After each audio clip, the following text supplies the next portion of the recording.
मौन ममता, एक माँ की अटूट प्रेरणा। भोर की पहली किरण, अभी पूरी तरह से उजाला भी नहीं हुआ था और राधा की आंखें खुल चुकी थी।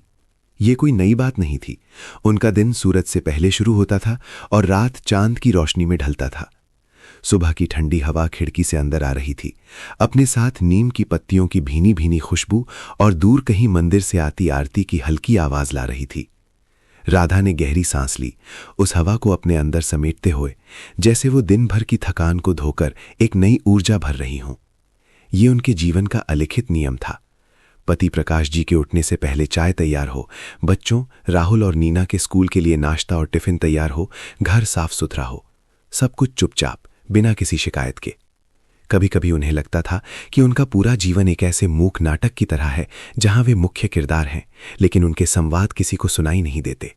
उनके अनकहे शब्द, उनकी भावनाएं, उनकी इच्छाएं, सब कुछ उनके भीतर ही कहीं गहरे दफन हो जाते थे।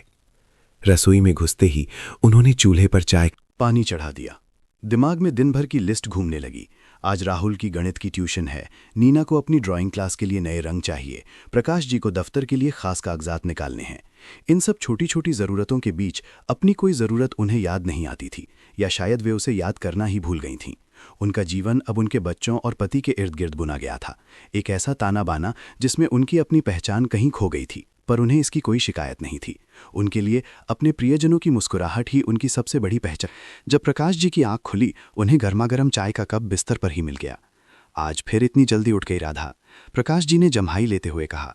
उनका स्वर प्रेमपूर्ण था, पर उसमें आदत की रफ्तार साफ झलक रही थी। राधा ने सिर्फ मुस्कुरा दिया। वे जानती थीं कि प्रकाश जी उनके परिश्रम को देखते हैं, समझते हैं, पर शायद कभी कभी इसकी गहराई को महसूस नहीं कर पाते। उन्हें नहीं पता कि उस जल्दी उठने के पीछे कितनी रातों की अधूरी नींद और कितने दिनों का अटूट संकल्प छिपा है। बच्चों के कमरे से आवाज आने लगी। राहुल का अलार्म बज रहा था। राधा फटाफट उनके लिए नाश्ता बनाने लगी। आज पूड़ी सब्जी बन रही थी, राहुल की पसंदीदा।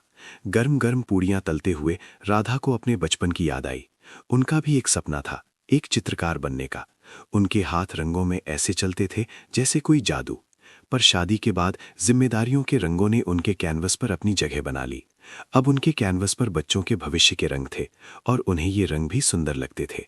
राहुल और नीना नाश्ते की मेज पर बैठे थे, अपने अपने स्कूल की कहानियां सुना रहे थे। मम्मी, आज मैथ्स का टेस्ट है, पता नहीं पास हो पाऊंगा या नहीं, राहुल ने चिंतित होकर कहा। नीना बोली, और मुझे अपनी ड्राइंग के लिए नए ब्रश चाहिए, मेरे पुराने वाले खराब हो गए। राधा ने सबकी बातें सुनी। उनके चेहरों पर एक शांत भाव था, जैसे समुद्र की गहराई में कोई तूफान उठकर शांत हो गया हो। उन्होंने राहुल के सर पर हाथ फेरा। घबराओ मत बेटा, तुमने मेहनत की है, परिणाम अच्छा ही होगा। और नीना से बोली, आज शाम हवाका से बोलकर बिला बोली, ठीक है। उनकी आवाज में वो भरोसा था जो हर चिंता को मिटा देता था। बच्चों के स्कूल जाने के बाद घर में एक अजीब सी शांति छा गई। ये वो समय था जब राधा अपने साथ होती थीं। उन्होंने घर के सारे काम निपटाए, बर्तन धोए, कपड़े धोए, घर की सफाई की। हर काम में उनकी दक्षता और लगन झलकती थी। जब सारा काम खत्म हो गया, दोपहर का सूरज खिड़की से अंदर झांक रहा था, तो राधा अपने पुराने संदूक के पास बैठी। उन्होंने उसे खोला और अंदर से एक पुरानी धूल भरी ड्राइंग बुक निकाली।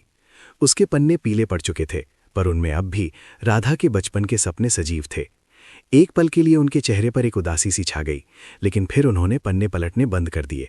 उनकी उदासी उनके चेहरे से गायब हो गई और उसकी जगह एक दृढ़ संकल्प ने ले ली। अब उनके पास एक नया कैनवस था, उनके बच्चों का जीवन। उन्हें अपने हाथों से इस पर सबसे सुंदर तस्वीर बनानी थी, ऐसी तस्वीर जो उनके बच्चों को आत्मनिर्भरता, साहस और सफलता के रंगों से भर दे। शाम को जब राहुल स्कूल से लौटा तो वो मायूस था। गणित के टेस्ट में उसके नंबर उम्मीद से कम आए थे। मम्मी, मुझे लगता है मैं गणित में कभी अच्छा नहीं हो पाऊंगा, उसने लगभग रोते हुए कहा। राधा ने उसे गले लगा लिया। उन्होंने कोई उपदेश नहीं दिया, सिर्फ उसके पास बैठी रहीं। फिर उन्होंने अपने बचपन की एक कहानी सुनाई, कैसे एक बार वे अपनी पेंटिंग में लगातार असफल हो रही थीं, पर उन्होंने हार नहीं मानी, और अंततः उन्होंने एक ऐसी पेंटिंग बनाई जिसने सबको हैरान कर दिया। गिरना बुरी बात नहीं है बेटा, उठना और फिर से कोशिश करना बड़ी बात है। तुम्हारी मेहनत ही तुम्हारी सबसे बड़ी ताकत है। उनकी ये अनमोल सीख उनके चुपचाप किए गए संघर्षों का ही परिणाम थी। राहुल ने अपनी मां की आंखों में देखा। उन आंखों में कोई शिकायत नहीं थी, सिर्फ असीम प्रेम और अटूट विश्वास था। उस दिन राहुल ने अपनी माँ की मौन प्रेरणा को महसूस किया। ये सिर्फ शब्दों से नहीं, बल्कि उनके पूरे जीवन के उदाहरण से मिल रही थी। ये एहसास उसके लिए एक नई ऊर्जा बन गया। उसने तय कर लिया कि वो अपनी माँ के इस विश्वास को कभी टूटने नहीं देगा। नीना ने भी अपनी माँ को हमेशा घर के हर छोटे बड़े काम को लगन और कलात्मकता से करते देखा था। कैसे वे पुराने सामानों से घर सजा देती थीं, कैसे कम संसाधनों में भी स्वादिष्ट व्यंजन बना देती थीं। नीना ने अपनी माँ की इस कला को अपनी प्रेरणा बनाया।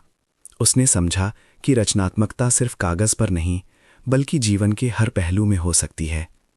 उस रात जब सब सो गए थे, राधा अपने बिस्तर पर लेटी थीं। दिन भर की थकान के बावजूद उनके मन में एक सुकून था। उन्होंने अपने बच्चों को अपने मौन प्रेम से सींचा था, अपनी अटूट मेहनत से उन्हें आगे बढ़ने की प्रेरणा दी थी। उन्हें पता था कि उनका ये त्याग, उनकी ये अनकही यात्रा उनके बच्चों के जीवन में एक मजबूत नींव रखेगी। ये नींव सिर्फ धन दौलत की नहीं, बल्कि नैतिक मूल्यों, आत्मनिर्भरता और आंतरिक शक्ति की होगी। उन्हें विश्वास था कि उनके बच्चे उनकी प्रेरणा से जीवन की हर चुनौती का सामना करेंगे, अपने लक्ष्य प्राप्त करेंगे और एक सफल, संतुष्ट जीवन जिएंगे।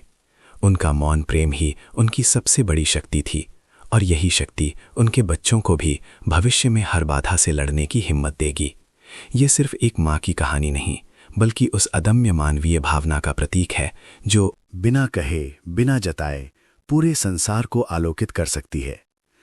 एक माँ का मौन त्याग और अनकहा प्रेम जीवन की सबसे बड़ी प्रेरणा और शक्ति का स्रोत होता है। उसकी अटूट लगन और आंतरिक शक्ति बच्चों को संघर्षों से जूझने, व्यक्तिगत विकास करने और जीवन में वास्तविक सफलता प्राप्त करने के लिए प्रेरित करती है। सच्चे सशक्तिकरण का मार्ग अक्सर त्याग, धैर्य और दूसरों के लिए जीने में निहित होता है।